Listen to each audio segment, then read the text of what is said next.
Okay, NDI is running now, and I can minimize that.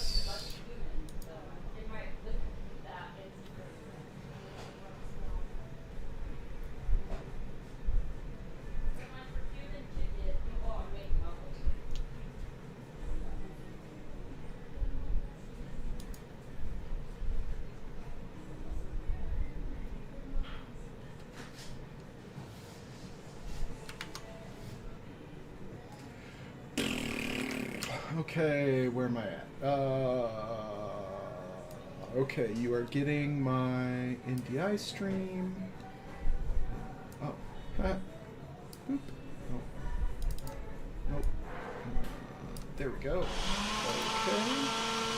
And I'm sure you can hear the blender in the background. Okay, so I don't need this one. Okay, and then let me see if I am on Twitch. Twitchity Twitch, Twitch, Twitch, Twitch, Twitch, Twitch, Twitch.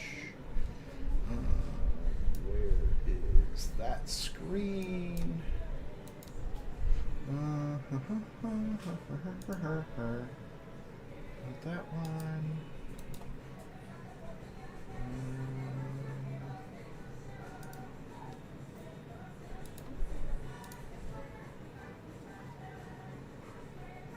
How many Twitch chat windows do I have open?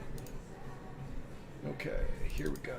Here we go. Here we go. Okay, so stream is there. Video buffering. Use low light latency toggle under advanced settings and you disable low latency mode. I don't know what you mean by that. So let's see. Can I hear myself? Can I hear myself? No. Okay. Settings, quality, advanced. I don't care about latency. I do care about video stats though. Okay. And cool. Cool. Okay. So now can I see if this is working? It is. Okay, cool. So I am finally streaming to both. So now that I have both,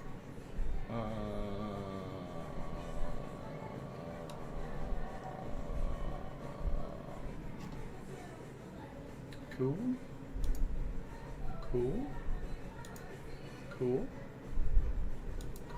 Okay, so now I can work on my screen. Pull that up. Pull that up. Let me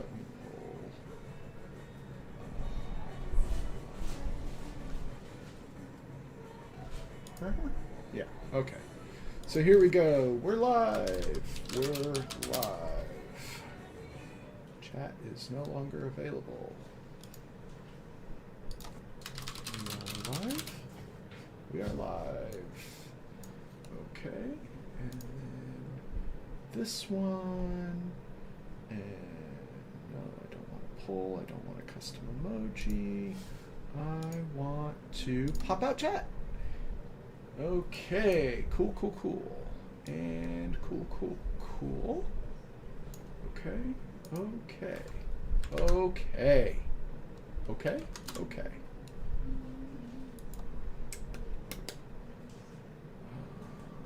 That one and that one. Okay, cool. So we are in the middle of the S3 quiz for our AWS Certified Solutions Architect Associate. As you can see up on the screen, I am going through the WizLab stuff. I've answered 14 of these. I'm on question 15. Recording this so that hopefully we can see how it goes. I should probably tweet out or something that I'm live, but we'll get there. Before I get started, let me go refill my coffee and grab my phone. I will be right back.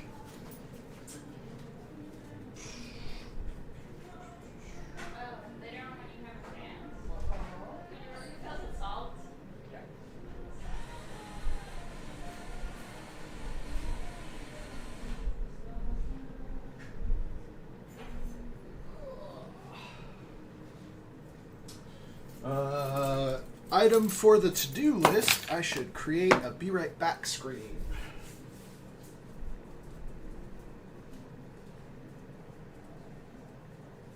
Did you add more coffee to this? Yeah. Just like another shot.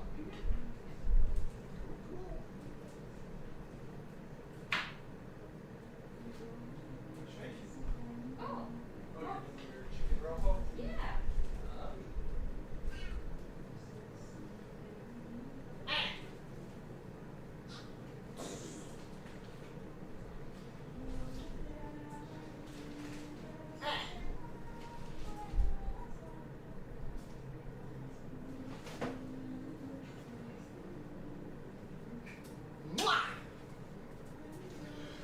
All right, and I am back.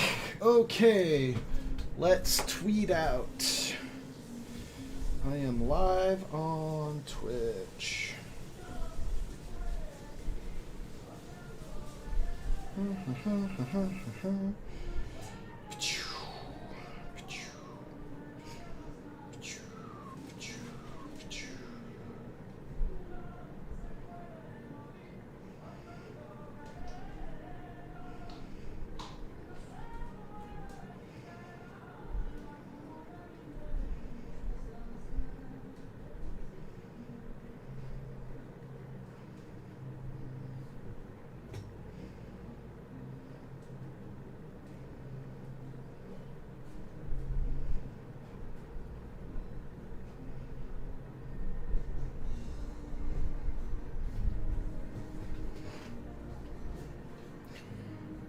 Is it /Hex Fury would get me there?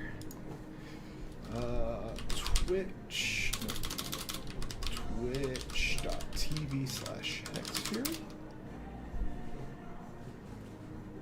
Yeah. Cool.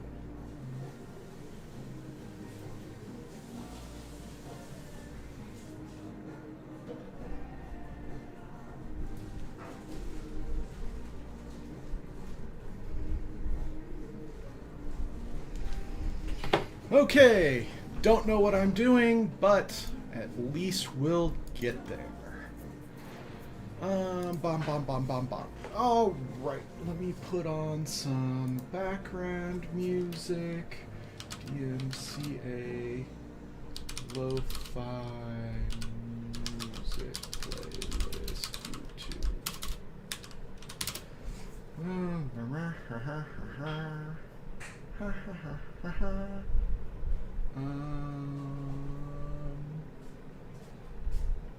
I wonder, aesthetic lo-fi girl. You know, I bet you lo-fi girl is probably DMCA free. This music is free to use? Sweet. But why can't I hear it? Oh, because I can't hear anything. Haha. Okay. So now I should probably look at my audio levels. Where's my OBS? OBS. Okay. So definitely hear my microphone. I probably need to do another audio input capture for desktop audio. I would think that would make sense. Hit OK. My device. No, that's not what I'm looking for at all. Yes. Let me do audio output capture.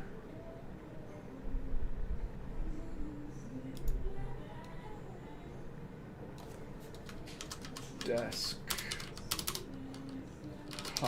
audio capture. And then my device here. No. Well, crap. Properties. I do not know what device that is. So I actually think you guys are already hearing this, and I probably don't need to do anything.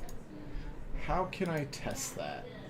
If I were to go to, well, I'll look at it later. Okay, you're building a web application that will allow authenticated users to upload videos to an S3 bucket across multiple domains. However, while testing the application, you found that upload requests to S3 are being blocked. What should you do to make the upload work? So I hate questions like this because it's asking more like how you would troubleshoot than what do you actually need to fix. So what kind of things do we need to look at to know that we are allowed to upload a video as an authenticated user to an S3 bucket? So do we need public access to allow uploads from web applications? No, because that would be a security issue. Do we need to add configuration S3 bucket cores to allow put requests? That's probably what we need to do. Add content length and content MD5 headers while sending upload requests to S3. So those headers are useful, but not what we're looking for here. And web application URL must be added to bucket policy to allow put object requests. So we don't have to add it to the bucket policy, but it will need to be something.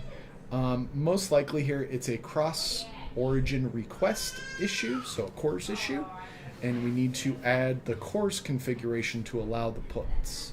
So I'm going to go with that, and we'll go on to our next.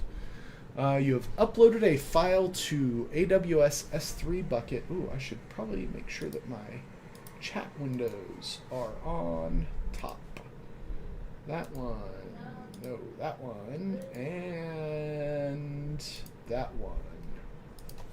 I'm also going to need to figure out how to advertise that I'm live on YouTube. I wonder how to do that.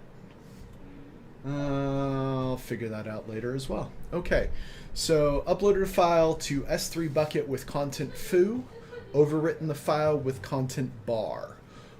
When you make a get object request immediately after overwrite, what output can you expect? Okay, so this is asking about consistency guarantees on S3. And what do we know about consistency guarantees on S3? We know that S3 is eventually consistent, but it does have a strong reads after writes guarantee. So in this scenario where we have done a write and then we are doing a read, I would hope that we would get the content bar. The reality here is you could get either foo or bar, but they're asking about consistency guarantees. So they want you to get bar. You created a bucket named My First Whiz Bucket in the US West. What are valid URLs for accessing the bucket? So this is another example of the type of a question that I hate, because this is requiring you to memorize a URL scheme. But from this, we can infer some information. So S3-US-West1-AmazonAWS.com. So that means that the TLD is a .com with that crazy S3 through Amazon AWS. That's not right. It's S3 dot and then domain or region dot AmazonAWS.com/bucket. So that one's valid. And then the other one, I know this because they talked about this fairly recently in the last few years, where they were deprecating a style of bucket access that focused on subdomains. So the problem was that I'm shaky on this one. It was something like because of the way that they were doing subdomains, you could get around country-based content filtering. They changed that. But what I know from there is that it was one of these URL schemes. And I think it was probably this, but you have to pass in a region key as a header. So that is technically valid, but when you're accessing it, you'll need to have your region set. So let's move on there. What are the minimum and maximum file sizes that can be stored in S3 respectively? Well, 0 bytes and 5 terabytes. I know that. 0 bytes because that's what your prefix folders are. Remember, S3 is not a file system. It is a database. And in particular, it's a key value database like DynamoDB. So your prefixes are your keys with your value being the contents of that key. So smallest key 0 bytes, largest key 5T. All right, your organization writes many application logs regularly to S3 and are the only copies available, not stored anywhere else. These files range between 10 and 500 megs, not accessed regularly. They're required once in a while to troubleshoot application issues. Application team needs the last 60 days of log files to be immediately available when required. Logs older than 60 days need not be accessible immediately, but need to keep a copy for reference. What approach would you recommend to keep the billing cost to a minimum? So this is a pretty standard style of AWS question where they're giving you a whole bunch of requirements and then asking a single question. So which approach to keep the billing cost at a minimum? So we're looking at the cheapest way to enable this. So we could set the object class to standard infrequent access. That will allow us to access them immediately for the last 60 days of log files. Lifecycle management to move data from IA to Glacier after 60 days so that you have your long tail for a reference. What else? Do you want standard? No, because IA is cheaper.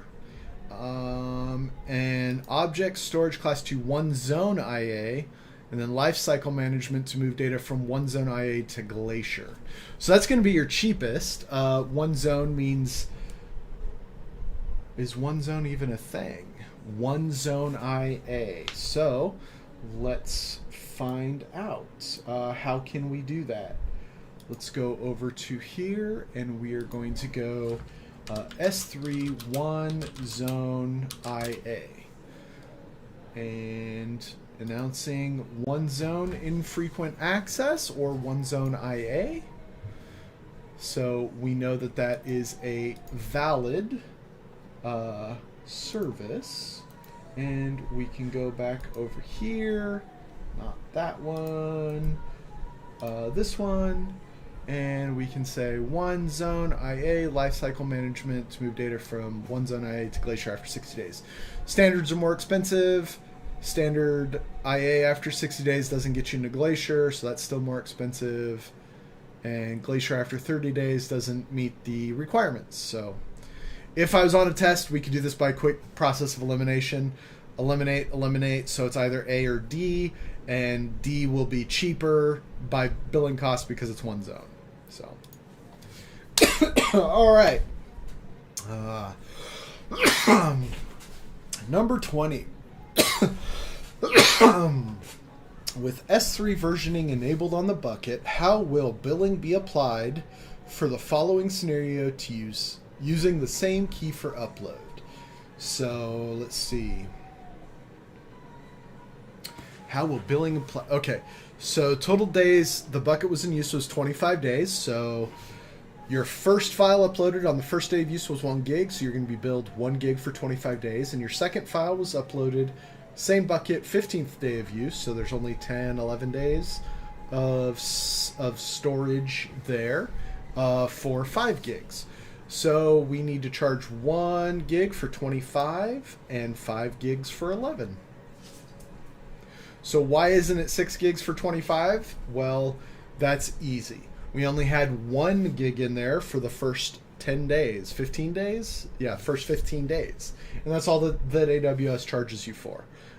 They use some sort of abstract metric. It's gigabyte per month or gigabyte per second, something like that.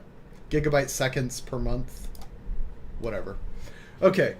You have a version-enabled S3 bucket. You have accidentally deleted an object which contains 3 versions. You would want to restore the deleted object. What can be done? So if you accidentally delete an object, but you're in a version bucket, there's multiple copies. So you can delete. The delete request will only put a delete marker on the latest version. You can still see the older versions of the object using the version ID in the GET request. So, yes, you can select the deleted object. You can delete the delete marker. You can support keeping multiple. It does not support. No, it does support. Okay. So, in a version-enabled bucket, delete requests only delete the latest version. Still see the older versions. And you can actually delete the delete marker, but yeah, I think that's what they're going for. Okay, you have an application that writes application logs to version-enabled S3 buckets. Each object has multiple versions attached to it. After 60 days, the application deletes the objects in S3 through the delete API on the object. However, in next month's bill, you see charges for S3 usage on the bucket. What could have caused this? So what this is when you have a version bucket, all of the versions stay in the bucket. After 60 days, the application deletes the objects in the S3 bucket using the delete API on the object. But they don't say anything about using the delete API on the object versions. So the delete API call on the object only deletes the latest version. And it doesn't actually delete the object, it only places a delete marker on the object. So, cannot be done. That's not true. Delete API call moves the object to S3. No, that's not true either.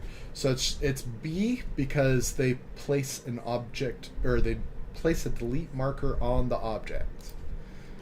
All right. Uploading multiple files ranging 10 to 20 gigs in size to the S3 bucket using a multi-part upload from an application on EC2.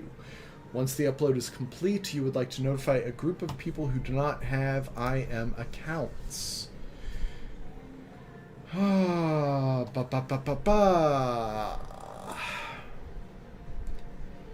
So, if you're uploading files, 10 to 20 gigs to S3 using a multi-part upload, once the upload is complete, you want to notify, that sounds like SNS, a group of people who do not have IM accounts. Okay, so you can send S3 event notifications. Lambda function uses email using AWS SES non-sandbox. You can S3 event notifications SNS email to subscribed emails. Application side pull S3 new files. Write custom script pull S3 for new files, send emails through SES sandbox. So I don't know how many people are in the group, so I don't know if sandbox is valid, so I'm going to say non-sandbox and probably go for this one where I would use a Lambda to send the email to SES. Non-sandbox because there's a limitation on send frequency and recipients. Okay. Your organization built a video sharing website on EC2 within the US for which the S3 bucket in US East 1 is used to store the video files. Website receives excellent feedback. Your organization decided to expand the website all over the world. However, customers in Europe and Asia are complaining that website access is slow. How can we resolve this? So anytime we're talking about worldwide access to an S3 bucket, we want to throw CloudFront in front to cache and use the edge locations, and then transfer acceleration, which would allow us to populate CloudFront faster. What does cross-region replication require versioning to be enabled on? Cross-region needs it on the source and destination buckets.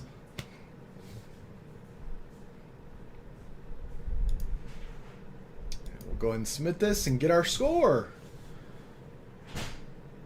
Boom, 80%. Okay, so which 5 did I miss?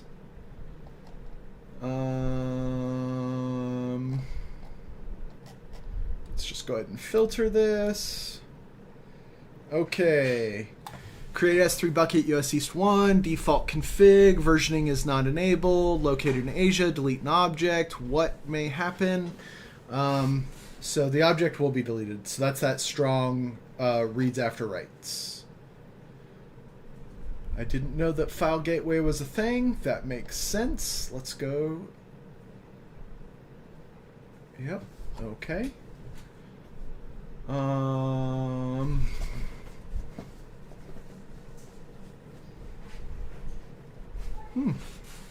Updates to a single key are atomic. Oh, that's interesting.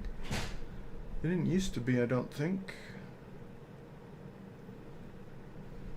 If you put to an existing key from one thread, perform a get on the same 3 from a second thread, either the old data or the new data, never partial or corrupt. Oh, okay.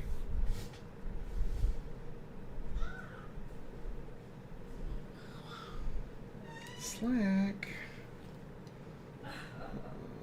What's on Slack? AWS feeds 79 new resource types in CloudFormation registry. That's kind of ridiculous.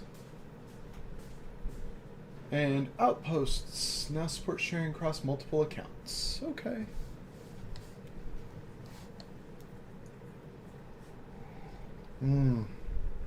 Yeah, I was right the first time. Okay.